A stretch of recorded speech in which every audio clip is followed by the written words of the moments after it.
നമസ്കാരം. ഇന്നത്തെ നമ്മളുടെ വീഡിയോയിൽ ഒരു ഓൾട്ടോ LXൻ്റെ ചതിക്കഥയാണ് നമ്മൾ ഇന്ന് പറയാൻ പോകുന്നത്.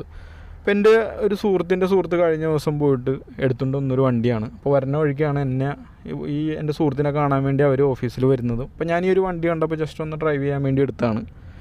അപ്പോൾ വണ്ടി ഓൾട്ടോ LX എന്നാണ് സ്റ്റിക്കറും കാര്യങ്ങളെല്ലാം. പക്ഷേ ഞാൻ ഈ ഒരു വണ്ടി ജസ്റ്റ് എടുത്ത് ഓടിച്ച് അതുപോലെ തന്നെ വണ്ടിയുടെ ഉള്ളിലും വണ്ടിയുടെ ചുറ്റും നടന്നു കഴിഞ്ഞപ്പോഴാണ് എനിക്കൊരു കാര്യം മനസ്സിലായത്. ഒരു വണ്ടി ഓൾട്ടോ LX എന്ന് പറഞ്ഞ മോഡലല്ല, ഓൾട്ടോ സ്റ്റാൻഡേർഡ് എന്നുള്ളൊരു മോഡലാണ്. അഡീഷണലായിട്ട് ഈ ഒരു വണ്ടിയിൽ AC ഫിറ്റ് ചെയ്തിട്ടുള്ളതാണെന്നുള്ളത്.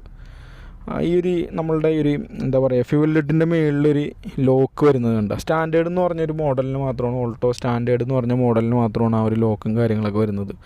കൂടാതെ അടുത്തായിട്ട് പറയാനുള്ളത്, ഈ വണ്ടിയുടെ കിലോമീറ്ററും കാര്യങ്ങളെല്ലാം ടാമ്പർ ചെയ്തിട്ടുള്ള കിലോമീറ്ററാണ്. ഇപ്പോൾ ഈ വണ്ടിയിൽ കിടക്കുന്ന കിലോമീറ്ററും വണ്ടി ആക്ച്വലി ഓടിയിരിക്കുന്ന കിലോമീറ്ററും തമ്മിൽ ഒരുപാട് വ്യത്യാസമുണ്ട്. എൻ്റെ ഒരു കണക്കൂട്ടലും കാര്യങ്ങളൊക്കെ ശരിയാണെങ്കിൽ ഏകദേശം ഒരു 1.5 ലക്ഷം കിലോമീറ്ററിന് മേലെ ഈ ഒരു വണ്ടി ഓടിയിട്ടുണ്ട്. കിലോമീറ്റർ ടാമ്പർ ചെയ്തിട്ടുണ്ട്. ഇപ്പോൾ കിടക്കുന്ന കിലോമീറ്റർ ഏകദേശം 70-80 എന്തോ കിലോമീറ്ററാണ് കിടക്കുന്നത്. മാത്രമല്ല ഈ ഒരു വണ്ടിയുടെ RC ബുക്കിൽ സ്റ്റാൻഡേർഡ് തന്നെയാണ് ഉള്ളത്. വണ്ടി എടുക്കാൻ പോയവർ അവരുടെ ജീവിതത്തിൽ ആദ്യമായിട്ട് പർച്ചേസ് ചെയ്യുന്നൊരു വെഹിക്കിളാണ്. കിലോമീറ്റർ കിടക്കുന്നുണ്ടോ, 81,350 അവർ ആദ്യമായിട്ട് പർച്ചേസ് ചെയ്യുന്നൊരു വെഹിക്കിളാണ്. വളരെ സിമ്പിളായിട്ട് തന്നെ ചീറ്റ് ചെയ്തിട്ടുണ്ട്. അപ്പോൾ നമ്മളൊരു വണ്ടി നോക്കാൻ പോകുമ്പോൾ അതിൻ്റെ വേരിയൻ്റ് ഏതാണെന്നുള്ളത് RC ബുക്കിൽ നോക്കി കൺഫേം ചെയ്യുക.